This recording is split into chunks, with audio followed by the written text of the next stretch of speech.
है। वन मित्र भर्ती पर अब आना चाहेंगे, लगभग ये 2061 के करीब पद भरे जाएंगे। हालांकि पहले ही यहाँ इस पर भी मुख्यमंत्री की ओर से ऐलान हो गया था, फिर कैबिनेट में डिसीजन भी हुआ और फिर भर्ती प्रक्रिया शुरू हुई थी। कई तरह के गतिरोध हमें इस भर्ती में भी देखने के लिए मिले, क्योंकि यहाँ युवाओं की ओर से ये मांग भी उठाई जा रही थी कि इसमें आयु 25 से बढ़ाकर 30 वर्ष की जाए, लेकिन ऐसा कोई बदलाव नहीं किया गया है।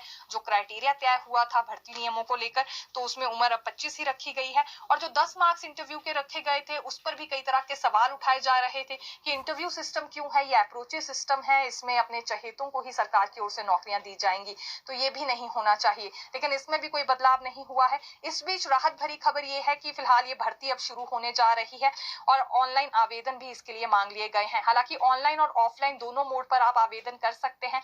30 नवंबर से 30 दिसंबर तक का समय दिया गया है आवेदन भरने के लिए। आपको डिपार्टमेंट की वेबसाइट पर जाना होगा, जहां सारी जानकारियां आपको मिल जाएंगी।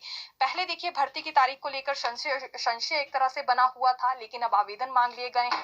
फिर जैसे ही ये सभी आवेदन पहुंच जाएंगे विभाग के पास, तो छंटनी होगी और कॉल लेटर्स जारी किए जाएंगे। तो एक और भर्ती होने जा रही है, कई तरह के गतिरोध में रही, लेकिन फाइनली अब प्रक्रिया जब शुरू होगी उसके बाद आवेदन आएंगे और फिर बाकी का सिलसिला भी आगे बढ़ेगा। तो ये वन मित्र भर्ती पॉलिसी से जुड़ी भी जानकारी लेकर आए थे, साथ ही साथ आवेदन मांग लिए गए हैं। ये एक राहत भरी बात है, जो कि लोग इस भर्ती के इंतजार में थे।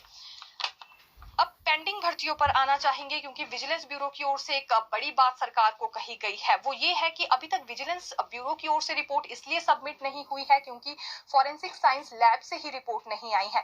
दरअसल जो सैंपल भेजे गए थे फॉरेंसिक साइंस लैब को, उनकी जांच होना पहले जरूरी था। उसके बाद जब वो रिपोर्ट आनी थी तो ही जांच एजेंसी की ओर से भी कुछ बताया जा सकता है। लेकिन अभी तक एफएसएल ही काफी लेट हो गया है, वहां से रिपोर्ट जारी नहीं हुई, तो आगे की प्रक्रिया भी पूरी नहीं हो पा रही है।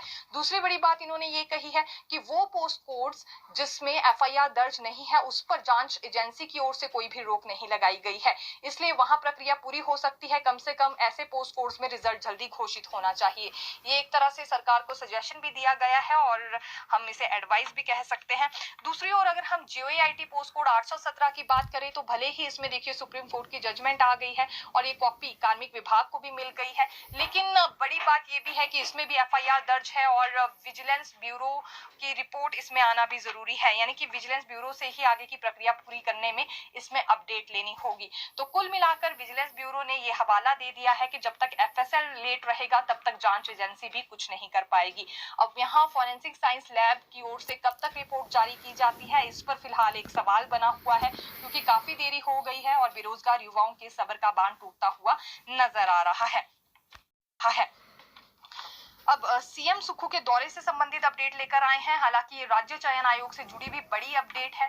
ये हमने आपको पिछले कल ही बता दिया था कि लगभग 25 नवंबर को वो तिथि अब निर्धारित कर दी गई है जब दीपक सानन की कमेटी के साथ बैठक होने वाली है सरकार की। इसी बीच फाइनल रिपोर्ट भी सबमिट कर दी जाएगी। हालांकि दीपक सानन कमेटी ने दिसंबर तक का समय लिया था, लेकिन अब ये 25 नवंबर तक रिपोर्ट सबमिट हो जाएगी। ये फाइनल रिपोर्ट मानी जा रही है और उसके बाद सीएम सुक्खू का हमीरपुर का दौरा भी है। तो ये माना जा रहा है कि राज्य चयन आयोग की पट्टिका का उद्घाटन भी ये वहां जाकर करेंगे। यानी फाइनल टच राज्य चयन आयोग को अब दिया जाएगा सरकार की ओर से और फिर ये उम्मीद है कि जल्दी ही भर्ती प्रक्रिया शुरू हो जाएगी।